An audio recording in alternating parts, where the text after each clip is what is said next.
Hello everybody, this is Vampyra, and today I'm going to be talking about my first time on an airplane, my experiences or my single experience, how I felt, and what it was like, and also the brand that I flew through. So, to begin with, I'm just going to plug in which company it was. It was Southwest Airlines. I definitely recommend them because they give you like free food and free drinks, and it's cheap. So like, if you don't have the most amount of money and you want to fly somewhere, you want free amenities, I'd most certainly recommend them. Next, so the first time, it was a little daunting, once you get past the whole waiting in the airport part, that's the shitty part, because you're kind of just like sitting there with everybody, and depending on if you're extroverted or introverted, that's either torture or not. For me, it's torture. So after you get past like the 2-hour wait time, you get in there, you sit down, right? You look outside, you're like, oh shit, it's about to go down. Because you feel like something crazy is gonna happen. Like, oh, it's just gonna fall out the sky or some shit. Or like they're just gonna crash randomly. And that shit does happen sometimes. But, it's an astronomical probability. Let's see. So you sit down, you're chilling. Then they walk around, they offer you complimentary sodas. You can order alcohol and shit like that, but it's actually really expensive. Like, a cocktail is like $20 fucking. It's even more expensive than in a bar. But obviously, it's like you're paying to drink on an airplane. You're not paying to get shit-faced for cheap. There's some foods. They hand out snacks that are free as well. It's like, I forgot. It was almost like munchies, but like Southwest Airline branded munchies. There was like Doritos and like little pretzels and Cheetos, but it had no branding on it basically, and it was like the colors of the airplane on the packaging. I thought it was great. I got a bunch of those because it was great. They're real salty though. Also in the time leading up to this flight, I was in California at the time, and down there they had these little Mexican guys in the food carts selling this shit called esquite or elote.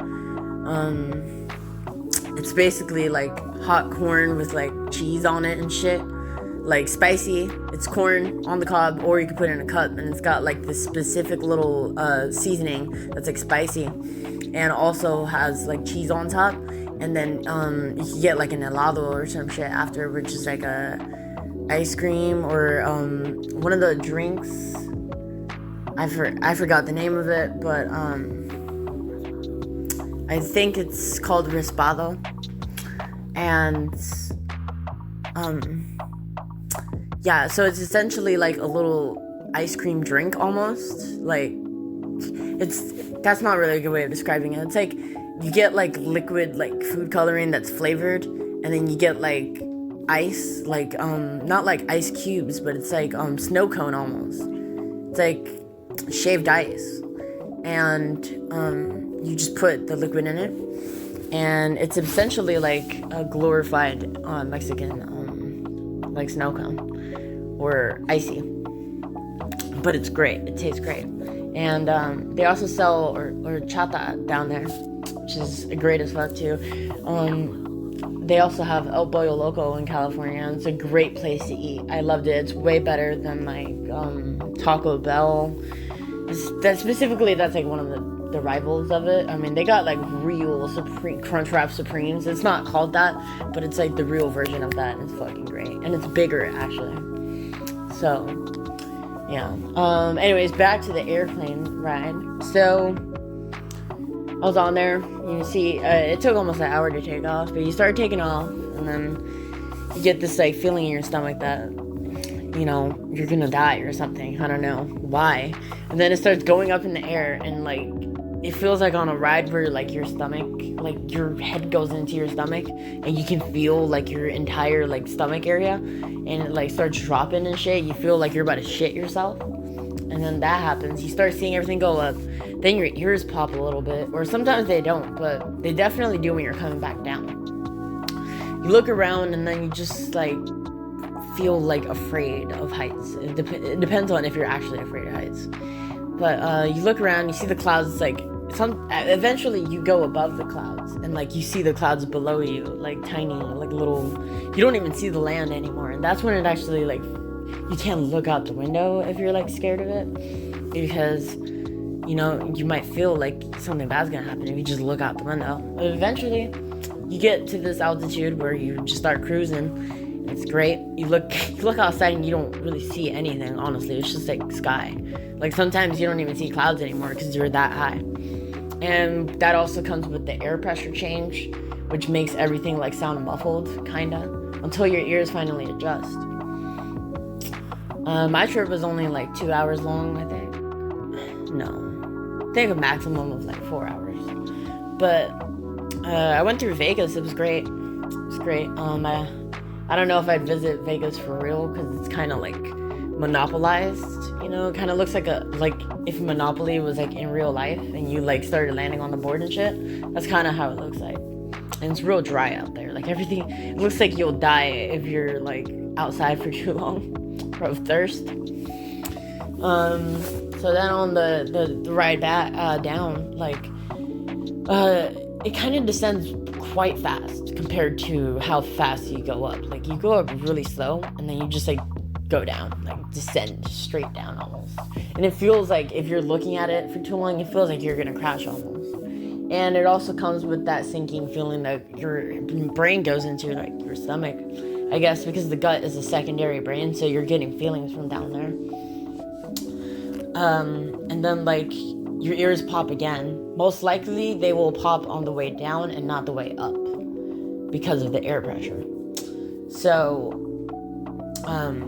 you basically just like cruise straight down and land on this landing strip that on my ride it almost looked like we didn't have enough space to land. Like we timed it almost incorrectly. Like if someone is not a good plane pilot, like it's real dangerous, depending on how much landing strip there's available. That's basically it. It wasn't like the scariest thing of all time. I mean, I've definitely been on roller coasters that were scarier than that, just because of how old they were and all the wooden panels and shit. But the big consuming ominous threat of a plane ride is if it malfunctions, you just fall straight out the fucking sky. Nobody can stop you, really. Depending on where you are, that could equal your death no matter what you do. Especially if they don't have enough like life-saving parachutes. So, yeah. Honestly, I would recommend going on a flight. It's one of the easiest ways to travel, I'm not gonna lie.